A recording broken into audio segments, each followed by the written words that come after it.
To remain updated with the latest business news, click on the bell icon. In response to a Business Today survey asking people's opinion on the feasibility and need of lockdowns to prevent the spread of the virus, an overwhelming majority of the responses said that there should be no lockdown because it will lead to significant economic pain. Where do you yourself stand on this matter? Thanks, Siddharth, for having me on the show. Yes, the concern that you shared is a real concern. The spread of Omicron has been rapid, but I think it's been milder than wave 2. So to that extent, people are not worrying as much as they did when wave 2 was spreading. There is certainly a concern on livelihoods. So if people feel that the risk to lives are less, they want to make sure that the livelihoods are not impacted. Because after 2 waves of COVID, a lot of livelihoods have been impacted, which is reflecting in a bit of fragility in the consumption. So I think it's not surprising that people don't want the lockdowns that they've seen, particularly in wave 1 and sometimes in wave 2. I also think industry is better prepared today to deal with it. Government is also more experienced, both at the central and the state level. And there's better coordination, or there can be better coordination between the central, state and the governments and the industry to make sure that the economic impact of COVID wave 3 is not as significant. As we saw in wave 2, also the economic impact was not as significant as wave 1. So if this is a concern, we also as citizens have to exercise restraint and avoid unnecessary risks to ourselves and to our families, and help the government to take care of COVID with the minimum lockdowns that are required. We saw in the first wave and then the second wave the disproportionate impact on smaller businesses, the service sector. We are now seeing fresh restrictions which vary from state to state on small businesses, the health business, for example, in terms of the gyms and other restrictions, creeping curbs, weekend curfews. Is there a way to deal with this?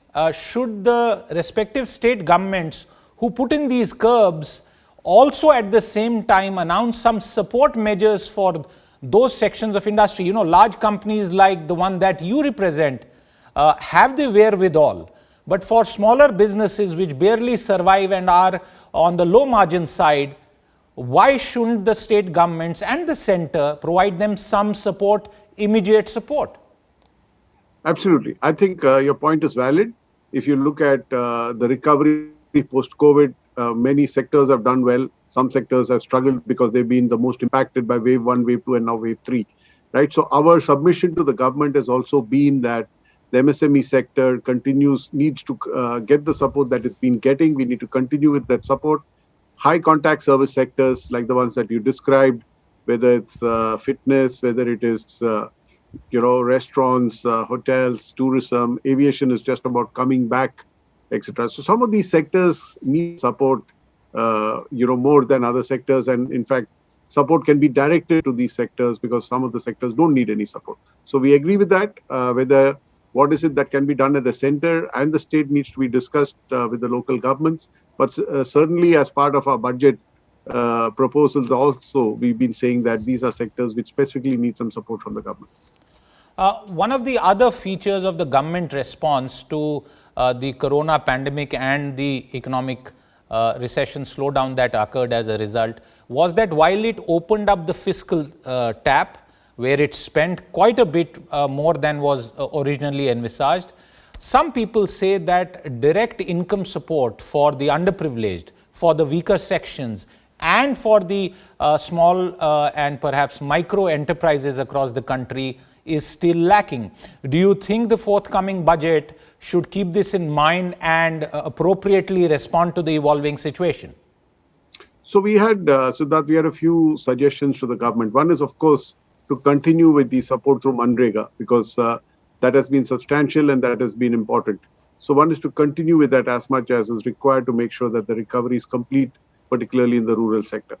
The second part is to say, how is it that we can spend more on creating health infrastructure? Because if you really look at household incomes at the middle class and the lower middle class and the poorer people, they've been hit by the fact that their health expenditure has been far more than they'd budgeted 2 years back or 3 years back. So there is a concern that household budgets are under stress, household balance sheets are under stress because incomes have been hit.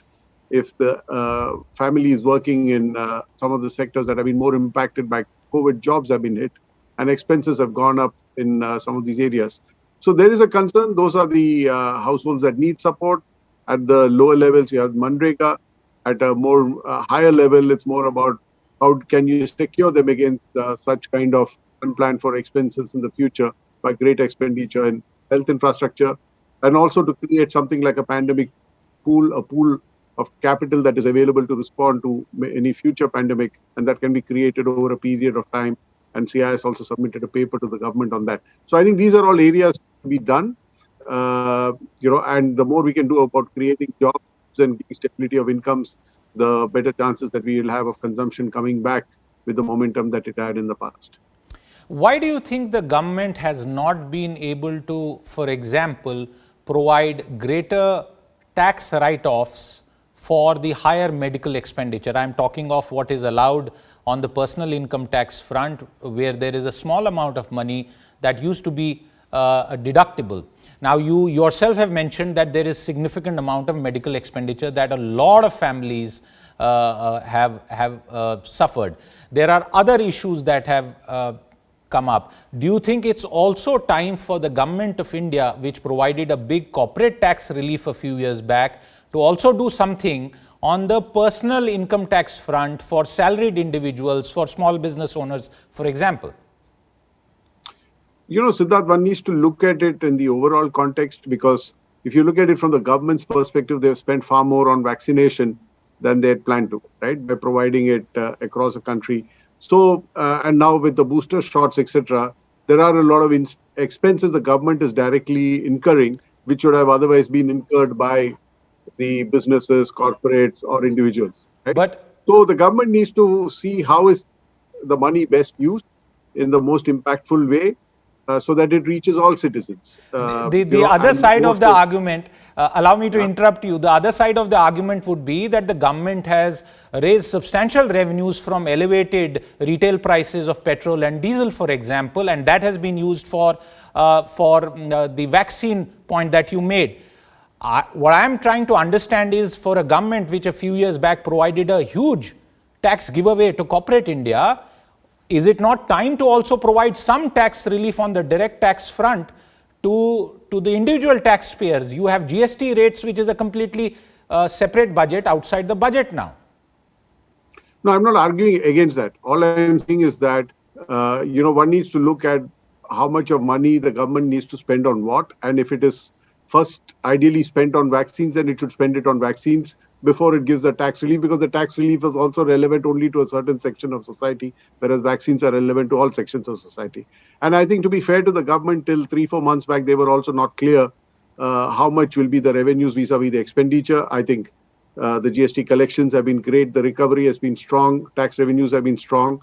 That probably gives the finance minister more headroom to maybe pursue some of the ideas that you're suggesting. But certainly the fiscal health looks much healthier than it was maybe 6 months back.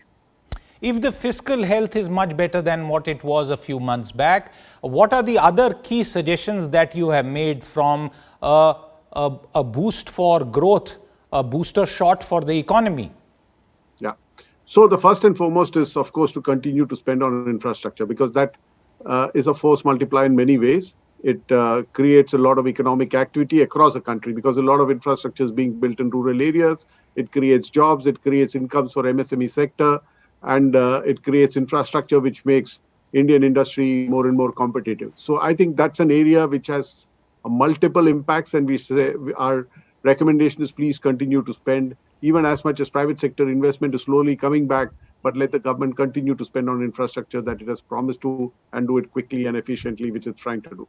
The second part is on the consumption side, which we just discussed, is to look at how do we create more stable jobs, how do we improve the quality of jobs, how can we support labor-intensive sectors as much as capital-intensive sectors, how can we create incentives around job creation, how can we support sectors like textiles, leather, etc., which is more labor-intensive, and also electronics, which the government is anyway supporting and getting a fair amount of investment. The third part is investment, or the expenditure on education is about 3% of GDP. How can we take it to at least 4% and higher? So because once you invest on education, skills, health, etc., hopefully you're dealing at a long-term fundamental level and creating more opportunities for people to go up the economic ladder. The other suggestion is also about improving the ease of doing business, so that we can continue to get more and more private sector coming in. And the last point is to build a long-term roadmap on climate change, on technology and knowledge-intensive sectors, and also to encourage the startup ecosystem. So these, in a summary, are what we've been talking about. Some of it will have a short-term impact, and some of it will have a more long-term and medium-term impact. If you like the video, do like, comment, share and subscribe.